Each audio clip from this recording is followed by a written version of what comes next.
복음을 전하는 사람, 예수님께서 12명의 제자를 선택하신 이유입니다. 요즘에는 선교, 또 전도라고 하는 개념이 많이 확산되어져서 때로는 가까운 곳에 또 때로는 먼 곳까지 나가서 복음을 전하며 또 선교사님들을 도와 선교 협력을 하기도 합니다. 그러나 복음을 전하는 사람이 잊지 말아야 할 것, 반드시 기억해야 할 것이 하나 있다고 한다면, 복음을 전하는 사람은 복음을 듣는 사람이 복음을 들을 때에 편안하고 또 좋은 마음으로 복음을 들을 수 있도록 배려해야 한다고 하는 겁니다. 급박한 상황에서 아무리 급박하게 복음을 전한다고 할지라도 듣는 사람에게 평안함과 또 듣는 사람이 좋은 마음을 가질 수 있도록 분위기 또는 환경을 먼저 조성해야 한다고 하는 것입니다. 이것이 복음을 전하는 사람이 복음을 듣는 사람에게 주어야 하는 아주 중요한, 아주 민감한 사항입니다. 왜냐하면 급박하다고 해서 복음을 마구 전하다 보면은 뭔가 잘못된 것이 있을 수도 있고, 또 그의 마음은 지금 복음을 받아들일 준비가 되지 않았는데, 또 그의 마음은 인정을 하기 싫은데 급박한 마음에 그것에 동의해버리는 그러한 경우도 있기 때문입니다. 그런데 또 이와 반대로 편안한 가운데에 좋은 마음으로 복음을 들을 수 있는 환경 속에서 내가 복음을 전했음에도 불구하고 그 복음을 거부하는 사람들도 있습니다. 예수님께서는 오늘 10장에서 뭐라고 말씀하셨냐면, 만약에 그런 사람들이 있다고 한다면 발등의 먼지까지도 다 털어버리라, 이렇게 이야기하고 있습니다.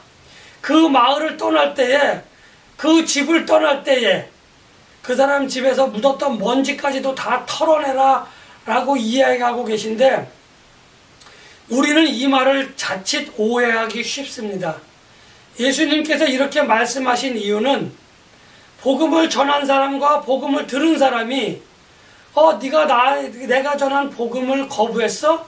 그럼 이제부터 너는 나와 단절이야, 이런 행동을 하라고 하는 것이 아닙니다. 또 복음을 들은 사람이 거부하였었다 할지라도 그 사람을 무시하거나 그 사람을 멸시하지 말라고 하는 겁니다. 다만 오늘 내가 전한 복음을 거부하였으니까 나는 이 복음은 지금은 너와는 아무런 상관이 없는 거야 라는 거죠. 좀 더 이거를 심화시켜서 이야기한다고 한다면, 장차 멸망의 날에 심판받을 때에 혹시 나에게 복음을 거부한 사람의 습성, 복음을 전한 사람의 어떤 개인적인 인성의 영향을 받은 것이 있다고 한다면, 그것을 우리는 그것을 다 버리라 라고 하는, 그래서 마지막 심판 때에 떳떳하라고 하는 그러한 예수님의 권면의 말씀이지, 이것이 복음을 거부한 사람과의 관계를 단절한다든지 그들을 이제 더 이상 그들을 무시하거나 그들을 멸시하라는 그러한 뜻을 가진 말씀이 아니다라고 하는 것을 우리가 기억하셔야만 합니다. 제가 이 말씀드린 이것, 복음을 그 사람이 지금 당장은 나에게서 거부하였을지라도 또 다른 상황 속에서 또 다른 전도자가 복음을 전했을 때 그는 받아들일 수 있는 확률이 있어요. 그래서 복음을 전하는 사람이 그 사람과, 복음을 듣는 사람과의 관계를 잘 마무리해야 될 필요가 있다고 하는 겁니다. 만약에 나로 인하여 전도의 마음, 복음을 듣고자 하는 마음이 닫혀버리면 다음에 그 누가 와서 아무리 선한 사람이 오고 아무리 능력 많은 사람이 와서 전한다고 할지라도 그 효과는 현저히 지금보다는 현저히 낮아질 것이라고 하는 거죠. 그래서 우리가 복음을 전하는 사람과의 관계를 그가 지금은 믿지 않는다고 할지라도 잘 유지해야 하는 그러한 관계를 맺고 시작하고 끝내는 것까지 동일한 마음으로 그것을 우리가 유지해야 한다라고 하는 것을 말씀을 드리는 겁니다. 예수님께서는 이제 제자들을 불러서 보내시기 전에 또 당부의 말씀을 하시는데 뭐라고 이야기하고 계시냐면 너희는 가면서 전파라고 얘기하고 있어요. 너희들은 이제 여기에서 떠나서 여러 곳으로 흩어지게 되어질 것인데 너희들은 가면서 전파하되 뭐라고 전파라고 이야기했냐면은 천국이 가까이 왔다라고 이야기하라고 하는 겁니다. 그리고 복음을 전하는 거죠. 천국이 가까이 왔다라고 하는 것은 세례 요한도 회개하라 천국이 가까이 왔다라고 이야기했고 예수님도 회개하라 천국이 가까이 왔다라고 이야기했습니다. 이제 예수님은 제자들에게 너희가 병을 고치고 너희가 능력을 행하라라고 하는 말을 먼저 하시지 않고 가면서 천국이 가까이 왔다라는 것을 먼저 전파하라고 이야기하신 겁니다. 그리고 난 이후에 하나님의 권능을 베풀라고 하는 거죠.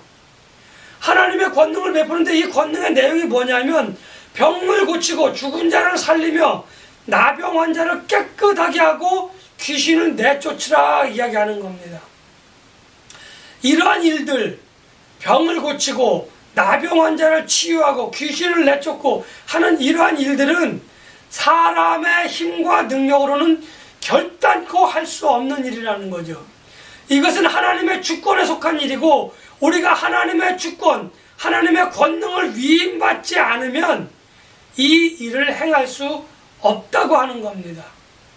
그리고 예수님께서는 이제 제자들에게 이렇게 이야기하시면서 뭐라고 얘기했냐면 이러한 권능을 베풀라고 이야기하고 있는 거예요.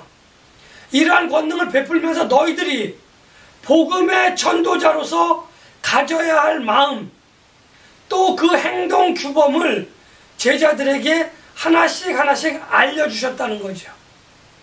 우선 먼저 예수님께서는 제자들에게 보화나 지나친 재물 또는 여행을 하기 위해서 많은 것들을 준비해서 가지 말라라고 했던 거예요. 그러니까 전도자가 전도 여행을 가는데 불필요한 재물, 불필요한 여행 도구 또는 어떤 금전적인 이득이 될 것을 가지고 가지 말라고 했다는 거죠. 또 예수님께서는 너희들이 전도자로서의 그 길을 가면서 전파하면서 권능만을 베풀고 다른 것에는 신경 쓰지 말라라고 이야기한 거죠. 다른 말로 이야기하면 너희들은 가면서 오직 복음만을 전파하고 하나님의 권능을 베풀라라고 이야기했다고 하는 거예요. 이 이야기는 우리가 복음을 전파하면서 세상 일을 무시하거나 세상에서 벌어지는 일들에 대해서 관심을 갖지 말라라고 하는 의미가 아닌 거예요. 우리가 세상 일에 관심을 갖다 보면 복음을 전하는 일을 소홀히 할 수도 있기 때문에 예수님께서는 세상 일에 관심을 갖되 복음을 전하는 일에 방해가 되지 않도록 하라고 하는 것을 역설적으로 말씀을 드렸다고 하는 겁니다. 그리고 이제 예수님께서는 또한 제자들에게 뭐라고 이야기하셨냐면은 너희들이 죽는 것에 관해서 두려워하지 말라라고 말씀을 하셨어요. 사실 죽음이라고 하는 것은 사람에게 있어서는 피할 수 없는 하나님의 저주다 이렇게 말씀드릴 수 있습니다. 개인적으로는 나의 종말, 나의 죽음을 이야기할 수 있습니다. 또 역사적으로는 예수님께서 재림하시는 날, 다시 말하면 온 피조물들이 하나님 앞에서 심판을 받는 역사적인 종말, 이렇게 두 가지를 우리는 이야기할 수 있습니다. 그러나 오늘 여기서 예수님이 말씀하시는 것은 개인적인 종말, 나의 죽음에 관해서 이야기하고 계시는 겁니다. 사실 예수님께서 이렇게 죽음을 두려워하지 말라라고 이야기하신 것은 사단이 되었던 사람이 되었던 우리의 몸을 죽일 수는 있습니다. 우리의 생명을 끊을 수는 있어요. 그러나 그들은 우리의 영혼에 관해서는 아무런 어떠한 영향도 끼칠 수 없는 겁니다. 우리의 육신을 죽일 수는 있지만 우리의 영혼에 대해서 아무 일도 할 수 없는 사단이나 사람들을 두려워하지 말라고 하는 겁니다.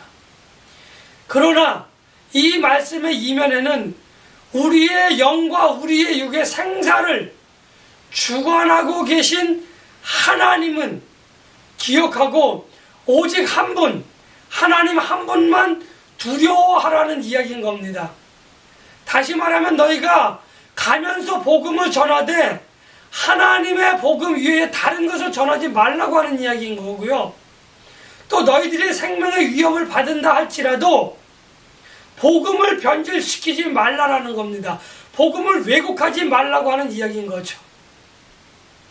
사람의 몸과 영혼을 영원히 죽일 수는 없습니다. 그러나 사단과 사람들은 우리를 유혹하고 우리를 미혹해서 멸망과 사망으로 그렇게 인도하기는 할 수 있는 겁니다. 그러나 우리가 그들을 다시 말하면 사망을 향하여 달려가고 있는 영혼이 미혹되어지고 유혹되어져서 사망을 향하여 달려나가고 있는 그 영혼들을 하나님께 돌리려고 하는 그 수고와 노력은 결단코 쉽지 않다고 하는 겁니다. 왜요? 내가 먼저 죽지 않으면 그 일이 불가능하다고 하는 겁니다. 저희가 신학교 시절에 농담 삼아 이야기한 것이 있습니다. 야바이꾼들이 시장에서 좌판을 벌려놓고 하는 말이 있죠. 자, 돈 놓고 돈 먹는 일입니다. 돈을 거십시오라고 이야기합니다.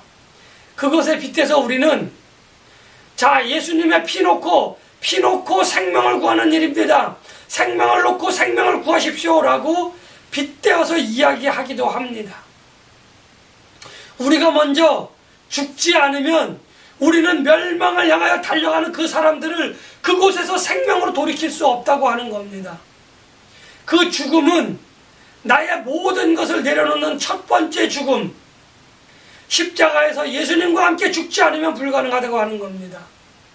그리고 복음을 들을 사람, 그 사람을 위하여 나는 내 생명까지도 내려놓고 내가 저에게 복음을 전하여야 되겠다고 하는 단단한 결심, 일사각오의 그 결단을 하지 않고 복음을 전한다고 하는 것은 우리가 생각할 때 쉽게 복음을 전하고 쉽게 구원을 얻을 수 있다라고 하는 우리의 마인드를, 그 마음을 우리가 버려야 한다고 하는 것을 말씀드린다라고 하는 겁니다.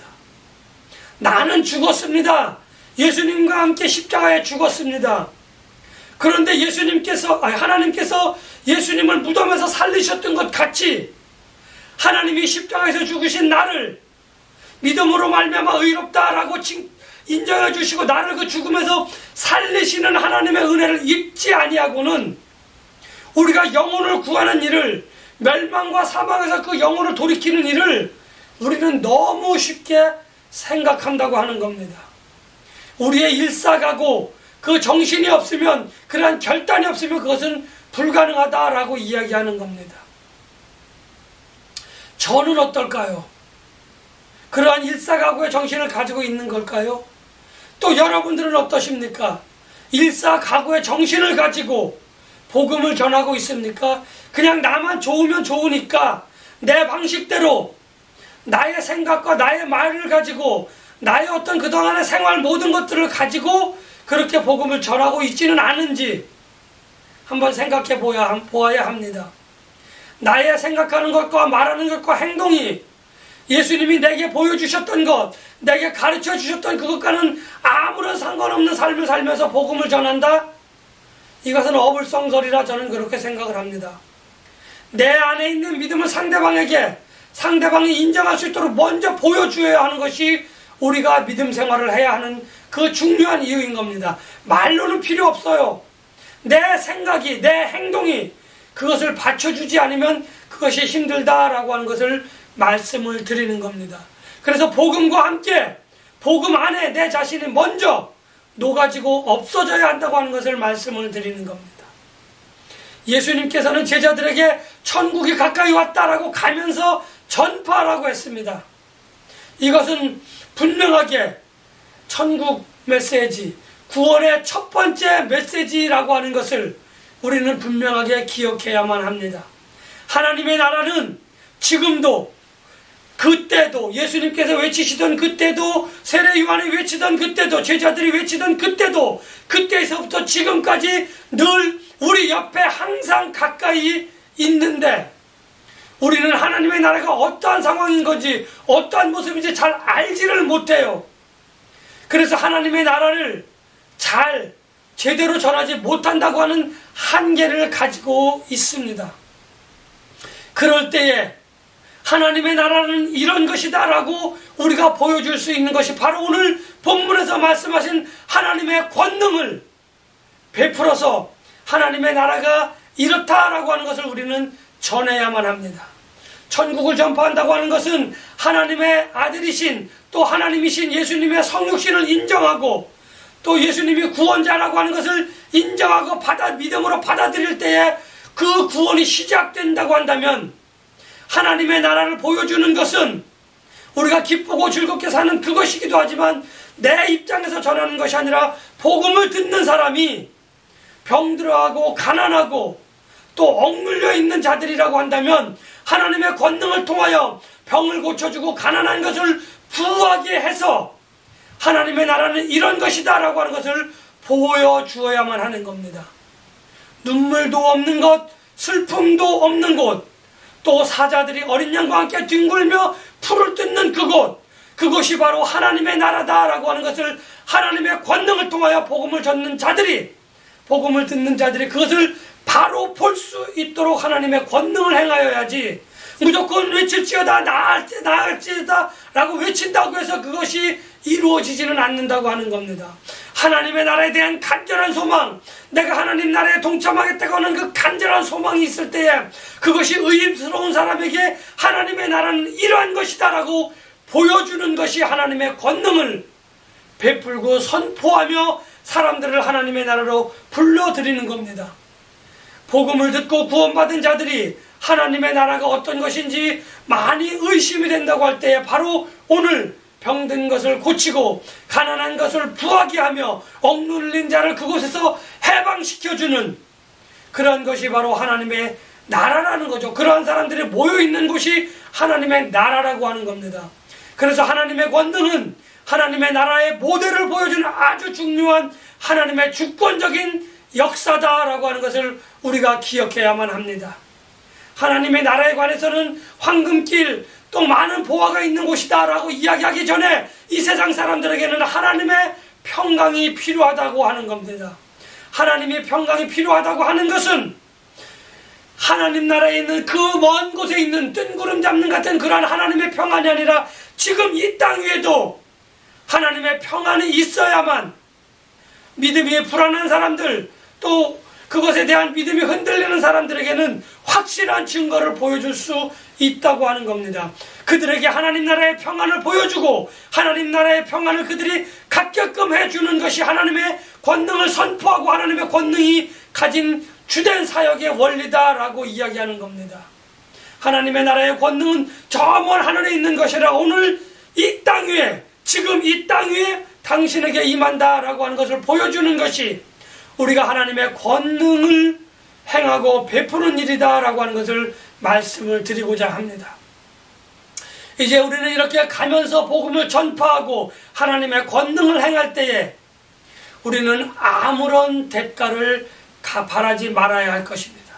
내가 그저 거저 얻었으니까 내가 그저 거저 그것을 베풀어야 합니다. 하나님의 권능은 내 것이 아닙니다. 하나님의 복음은 내 것이 아니에요. 하나님이 우리에게, 나에게 무료로 주셨으니까 하나님이 나에게 아무런 대가 없이 주셨고 나는 그것을 받아들여서 나는 그것을 전하기만 할 뿐인 거예요. 예수님이 핏값을 치르셨기 때문에 나는 아무런 대가를 지불하지 않았어요. 그래서 그것이 내 것이 될 수 없기 때문에 그냥 거저 주고 거저 베풀어야만 하는 겁니다. 그럼에도 불구하고 내가 뭔가를 받기 위해서 나의 어떤 지위나 나의 어떤 명예와 나의 어떤 그러한 그 권력을 위해서 복음을 전한다 라고 한다면 이미 그것은 그 사람들은 그것을 다 받았기 때문에 하나님의 나라와는 아무런 상관이 없는 사꾼이 되어지는 것이죠. 우리 복음을 전하는 사람들은 거저 받았으니 거저 주어야 하는 하나님의 청지기의 역할을 가지고 청지기의 사명을 가지고 복음을 전파하고 하나님의 권능을 행하여야만 한다고 하는 사실을 분명하게 반드시 기억해야만 할 것입니다. 예수님께서는 제자들을 보내며 천국이 가까이 왔다라고 분명하게 말씀하셨다고 하는 것을 기억해 두셔야 할 필요가 있습니다. 이제 저는 여러분들에게 말씀을 드립니다. 복음을 들고 가는 자들의 발걸음이 아름답다라고 이야기했습니다.